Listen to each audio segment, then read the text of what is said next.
Et bonjour, aujourd'hui on va faire original, on va faire une thématique spéciale Toussaint, hein, du coup, parce que c'est la fête de tous les saints. Non, on va faire une thématique Halloween, évidemment, c'est la semaine d'Halloween. Il faut dire que je ne travaillais pas, donc le 1er novembre, hein, j'ai la chance de ne pas avoir travaillé ce jour-là.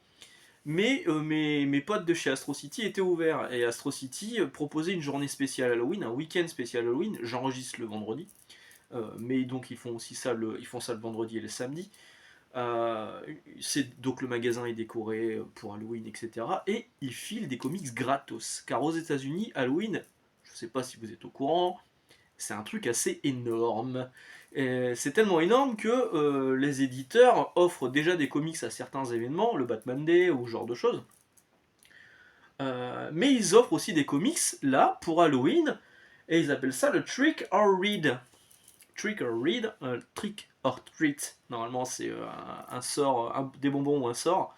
Là, c'est un sort ou une lecture. Bah, ce sera des lectures. Bon, même si là, clairement, Spider-Boy, c'est le numéro un, donc je l'ai déjà, je l'avais acheté de mes petits sous, et je suis ravi d'avoir de nouveau ce numéro un de Spider-Boy. Je vais pas plaindre, c'est gratuit. Alors, c'est évidemment, vous pouvez pas vous rendre dans un comic shop en disant hey, donne-moi des trucs gratuits, s'il te plaît, tout de suite.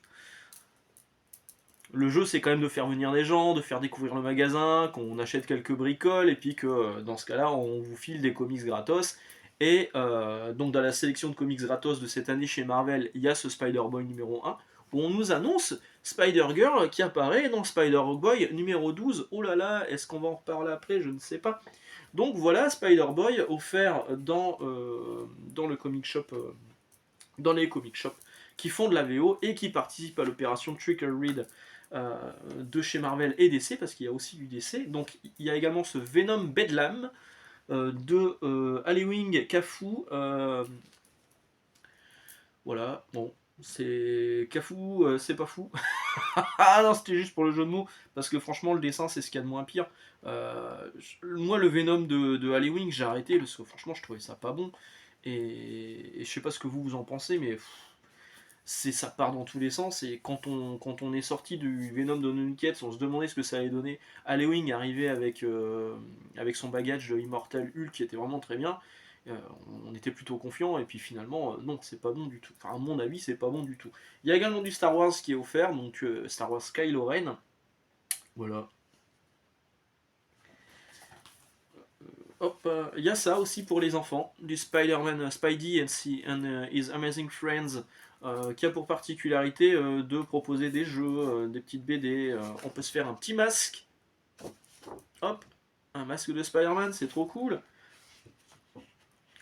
Là, on vous explique comment lire un comics. Alors, je vois plus ça dans les mangas, comment lire un manga parce que ça se lit à l'envers.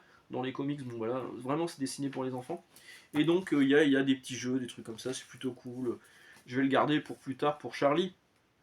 D'autant que mon fils fait de l'anglais. Mon fils fait de l'anglais, et oui, tous les vendredis matins, ils font de l'anglais à l'école, et ça, c'est beau. Il y a aussi ce Fantastic Four, alors là, déjà, je suis plus chaud. Euh, la dernière série en date de North, avec le Doom dinosaure, là, le Fatalis dinosaure, qui est ridicule. Et puis cette couverture d'Alex Ross, pour moi, ça arrange rien. Donc on le voit là. Bon, c'est sympa, hein, ça permet de découvrir des séries vraiment à moindre coût, à zéro coût, là, pour le coup, parce que franchement, c'est bien. Donc, il y avait ça effectivement hop là, chez Marvel, mais Astro City, donc on a profité également pour filer quelques comics gratuits qui viennent de chez DC, mais qui ne sont pas dans l'opération Tucker Read, qui étaient dans l'opération Batman Day. En fait, il leur restait des comics gratos du Batman Day, et ils se sont dit, plutôt que on ne sait pas quoi en faire, on va profiter de l'occasion d'Halloween pour en donner également Joker of the World, avec Jason Fabok, une couverture de Jason Fabok qui est très cool. Voilà, Joker of the World, au scénario c'est Jeff Jones. Alors c'est vraiment 3 pages et demie. Hein. Il y a plusieurs récits, hein, plusieurs extraits de récits à l'intérieur. Autant chez Marvel des épisodes complets, autant chez DC là c'est des courts extraits. Il y a celui-ci, Wine Family Adventures, qui est plus pour les enfants et qu'on a en VF. Et Il y a celui-ci, Batman The Long Halloween. Alors, Long Halloween, c'est l'épisode 1 en entier, celui de Jeff Loeb et Tim Sale qui est sorti il y a très très longtemps, le tout premier, mais c'est l'occasion de le découvrir, et en plus de ça, l'offrir pour Halloween, bah là, c'est juste parfait, quoi. C'est vraiment très très bien, et bah, vous savez tous que Batman Long Halloween est disponible dans plein d'éditions différentes, vous pouvez l'avoir à moindre coût dans l'action collection nomade, et que c'est un must-read, comme on dit, c'est un indispensable dans votre bibliothèque si vous aimez Attends soit peu Batman. Et justement, Long Halloween, on va en reparler aussi un petit peu après. Donc, je suis passé chez Astro, je suis pas juste allé pour choper des comics à l'œil, et puis du coup, ça vous a un petit peu fait découvrir comment se passe Halloween dans les comic shops américains, parce qu'aux États-Unis ça se passe comme ça aussi. Non, j'y suis allé pour choper 2-3 autres bricoles, notamment ce Absolute Wonder Woman qui est là. DC All In, le numéro 1, voilà, je l'ai lu, ça y est. Je vous en parlerai la semaine prochaine. Je vous tease la vidéo de mardi ou de jeudi, je pense que ça sera celle de mardi, sera dédiée à ce Absolute Wonder Woman et à ce DC All In spécial. Là, c'est le second printing. C'est pour ça qu'il n'y a pas les couleurs. En fait, le third printing, c'est la même couverture avec des couleurs un peu plus flashy. Là, les couleurs, elles sont un peu dans des tons grisâtres. La couverture est jolie, elle est de Daniel Sampere. Au scénario, on a Williamson et Snyder. Au dessin, on a Sampere et Wes Craig. La particularité, c'est que c'est un truc qui se lit dans les deux sens. Mais pareil, je vous en reparlerai plus en détail mardi. Parce que comment ça va être proposé en VF, franchement, j'en sais rien. Et est-ce que c'est vraiment important? Parce que moi, dans ma tête, je me suis dit, attends, l'univers absolute, en fait, ça démarre là-dedans. Est-ce que c'est vraiment important de le lire pour tout bien comprendre, Absolute Batman et Absolute Wonder Woman? Spoiler alert, non, mais on en reparlera mardi. Donc voilà, j'ai chopé Absolute Wonder Woman. J'ai chopé ce magnifique Spider-Man, Spider-Boy numéro 12, avec la première apparition donc de Spider-Girl, de la nouvelle Spider-Girl, parce qu'il y en a déjà eu des Spider-Girl. Hop, on la voit ici. Oh, c'est incroyable. Ça a l'air tellement bien. Et oui, je continue à acheter Spider-Boy. Quand ils ont annoncé Hulkette, je me suis dit, bon, bah là, il y a vraiment temps que j'arrête la série. J'ai toujours espoir que dans 3-4 numéros, ils disent c'est bon, on arrête et j'aurai la série complète et je serai content. Mais pour l'instant, ça continue. Pareil, j'ai toujours espoir que ça s'arrête à un moment ou à un autre. Ultimate X-Men numéro 8, qui n'a donc de X-Men que son nom et que maintenant vous découvrez en vrai, en VF. Voilà, pas en dire plus. Hein. Batman The Long Halloween, on en a parlé tout à l'heure. J'ai chopé le deuxième numéro de The Last Halloween de Jeff Loeb, couverture de Tim Sale, et à l'intérieur c'est Klaus Johnson. J'ai pas encore lu le numéro 1. En fait, j'attends d'en avoir quelques-uns d'avance, mais là je pense que je vais pouvoir attaquer. Faut dire que là j'ai lu pas mal de trucs cette semaine. Je vais pouvoir attaquer parce que j'ai donc le numéro 0 qui est en fait la réédition du numéro spécial qui était sorti il y a 2 ans chez DC Comics, qui est toujours pas publié en VF, mais qui sera publié en VF du coup vu que maintenant il y a Last Halloween. Donc le Long Halloween spécial est donc devenu le numéro 0 de Last Halloween, et Last Halloween, donc maintenant j'ai 2 numéros, en fait j'ai 3 numéros à lire pour être à jour, et peut-être faire un premier compte rendu, on verra. On verra, on verra. J'ai Wolverine Revenge numéro 3 en version Redbound. Je ne l'ai pas encore ouvert, donc je ne vous montrerai pas les pages intérieures qui sont sans doute extrêmement intéressantes. Voilà. Voilà. On en reparlera peut-être la semaine prochaine. J'ai Deadpool Team Up qui marche très très bien. Je vois beaucoup de gens sur des forums américains ou des sites, des groupes Facebook qui disent qu'ils n'arrivent pas à le trouver. Le truc, a priori, il est déjà en rupture. Ouais, voilà. C'est le dernier travail de Rob Liefeld, annoncé par Rob Liefeld chez Marvel. Après, il arrête de bosser pour Marvel. C'est ce qu'il dit maintenant. On verra plus tard. Il se concentre sur ses créations, sur Youngblood qui revient l'année prochaine. Et franchement, c'est pas pour me déplaire. Deadpool, c'est pas un personnage que j'affectionne particulièrement. Là, je le prends vraiment parce que c'est Rob Liefeld. Voilà. Que vous dire de plus là-dessus? C'est bien lui à l'intérieur. C'est quoi? C'est nous. Ce Hulk est incroyable. Ah, j'adore. Ah, j'adore Rob Liefeld. Quel plaisir. Donc voilà, ça c'est pour ce que j'ai acheté cette semaine en VO chez Astro City. J'ai aussi chopé quelques trucs en VF, mais pas là, du coup, pas chez Astro, mais plus là où je travaille. Quoique non, il y a une exception après. J'ai emprunté, je ne l'ai pas acheté, Gods, parce que j'étais plutôt sceptique. J'ai lu le premier chapitre, qui est plutôt long, hein, et qui en plus est auto-contenu. C'est-à-dire on finit le premier chapitre, et on a l'impression que c'est la fin de l'histoire.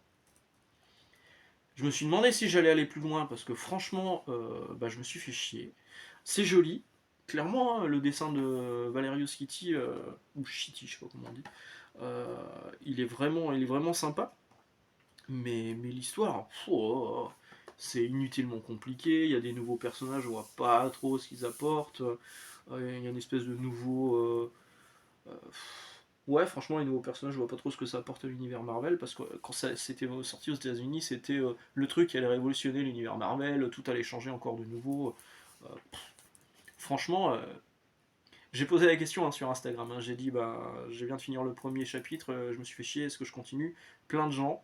Je crois que tout le monde, tous les gens qui m'ont répondu m'ont dit tu peux t'arrêter là. Il y a quelqu'un qui m'a dit je l'ai fini, mais juste parce que c'est Hickman. Et mais c'est pas bon. Voilà. Donc c'est pas bon. Moi j'ai pas aimé. Là ça sort cette semaine ou la semaine prochaine, euh, en version noir et blanc, donc ce sera beau, mais ce sera la même histoire. Donc pour moi vous ne devriez pas craquer. Et franchement je pense que je vais pas continuer. Ça me fait chier. Ça me fait chier. J'ai chopé le Batman Dark City qui est ici par Chip Zdarsky, donc c'est le numéro 5, c'est ça? Ouais, numéro 5.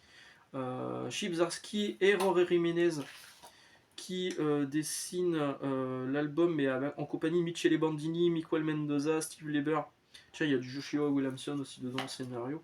Euh, Il y a Batman Dark City, le premier tome était vraiment bien, le 2 un peu en dessous, mais j'avais bien aimé quand même. Le 3 non, il était pas bon. Le 4 était bien parce que ça revenait sur des événements qu'il y avait dans le premier.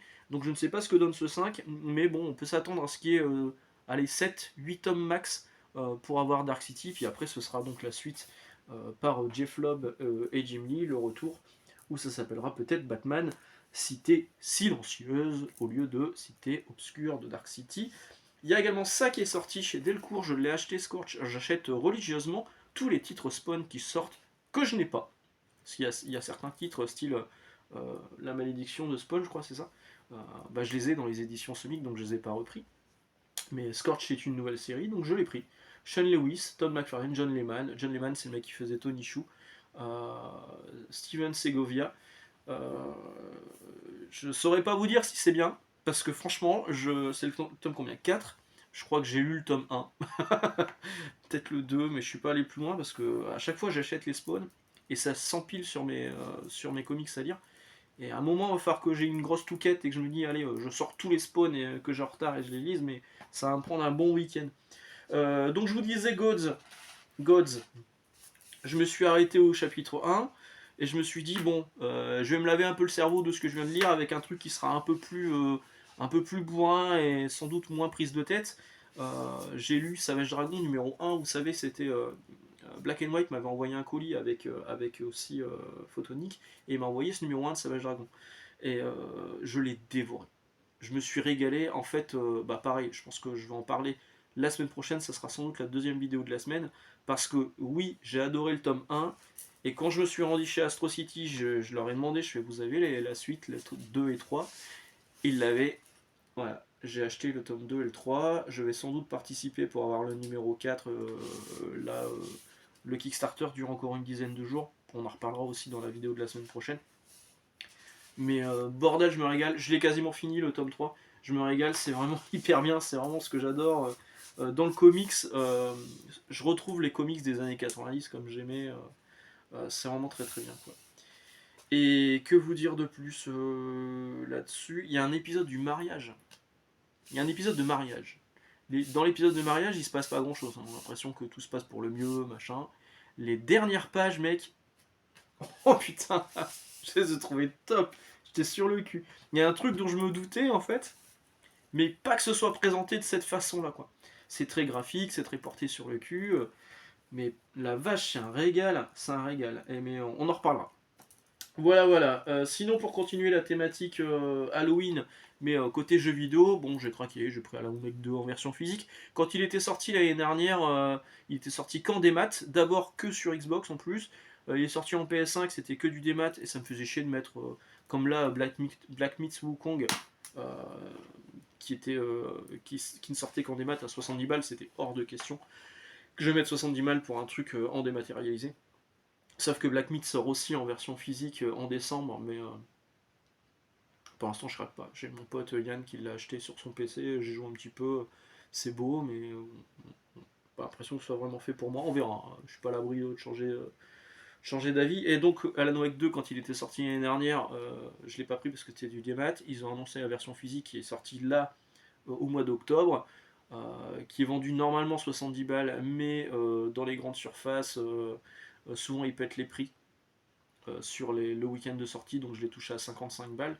À 55 balles, ça m'allait très bien en fait, hein, d'autant que vous avez le jeu complet dedans, vous avez les 2 DLC qui sont inclus dedans, et vous avez Alan Wake Remaster, que j'avais déjà, parce qu'il avait été déjà proposé dans le PS Plus, là, le truc où tous les mois on vous file des jeux que vous avez déjà joués, ou que vous avez encore dans votre collection.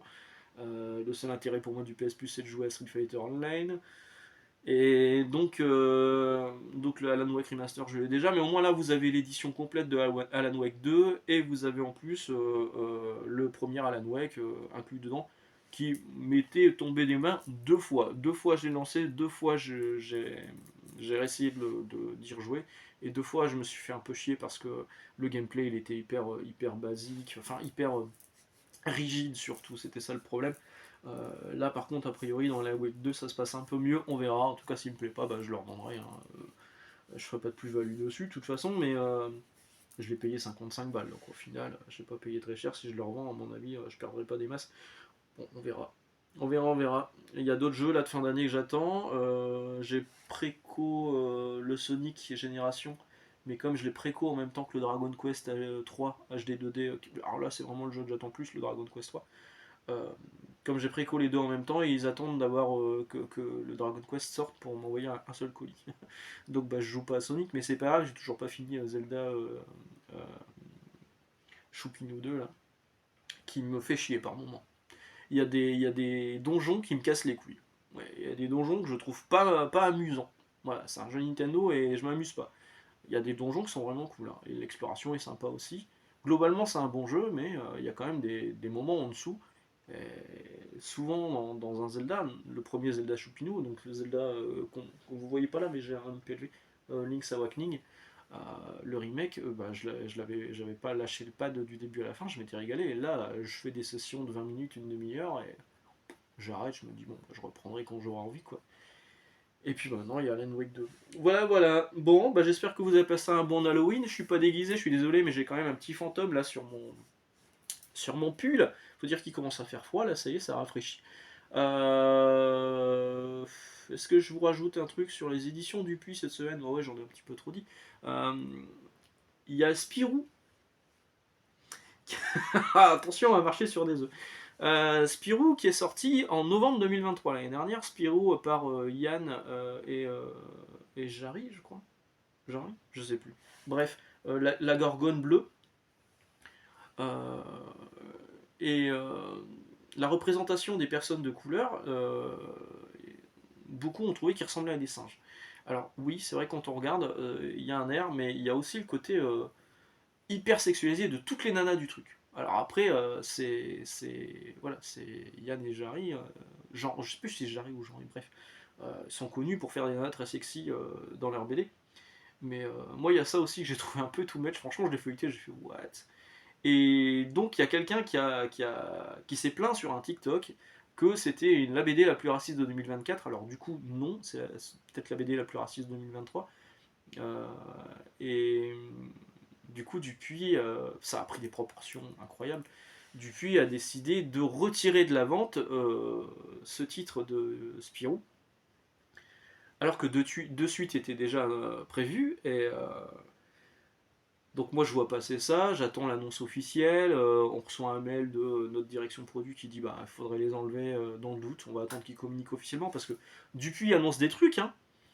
Et puis comme Pika avait annoncé de retirer tous les cartes Carter Sakura parce qu'il y avait un problème de pagination, nous on attend toujours le mail qui nous disent de les retourner, hein.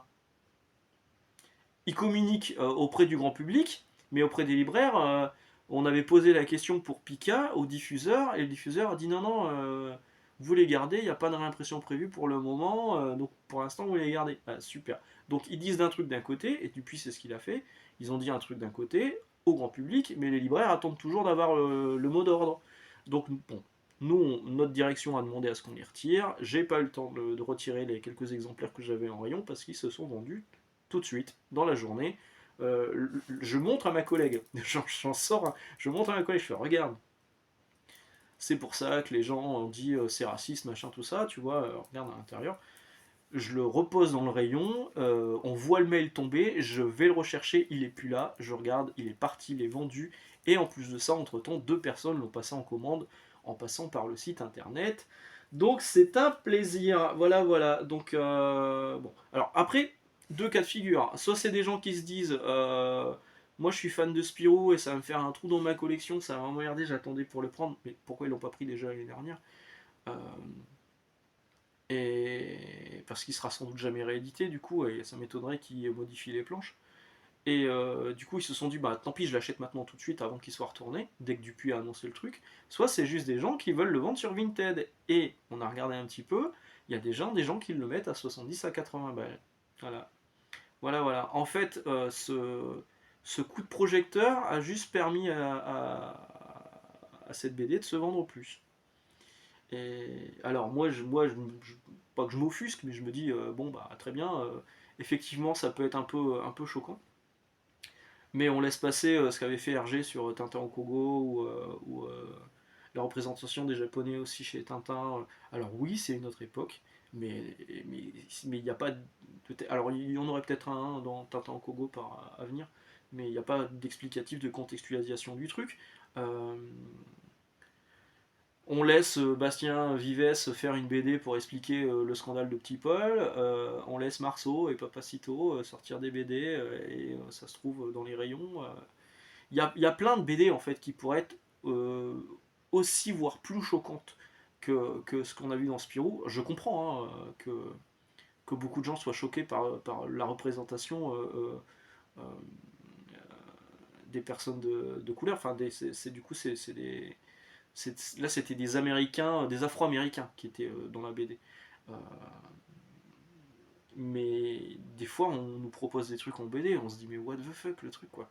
Et après, c'est en notre âme conscience de le prendre ou de pas le prendre. Là, pour le coup, le Spirou, la Gorgone, nous, on nous avait pas dit à l'époque, attention, c'est un peu touchy au niveau de la représentation des Afro-Américains dedans. On nous l'avait pas dit, et puis les gens se réveillent un an plus tard, pour le coup. Alors que par exemple, pour Petit Paul de Bastien Vives, les gens ont réagi quasiment immédiatement. C'est vrai que c'était hyper tendax. Voilà, voilà. Donc ça fait partie du petit monde de la librairie où on découvre des trucs comme ça par hasard. On n'a pas de communication officielle, on attend les communications officielles, et puis finalement on se rend compte que bah, ce coup de projecteur, ça booste les ventes. Ça a l'effet inverse de ce qui est demandé. Voilà. Je sais pas ce que vous en pensez. Je pense que ça va débattre là-dessus dans les commentaires, comme ça a pu débattre quand j'ai échangé un petit peu là-dessus sur Instagram. Mais, mais ouais, c'est. Enfin, je veux dire, imaginons quelqu'un est choqué par une représentation d'un Afro-Américain dans Savage Dragon.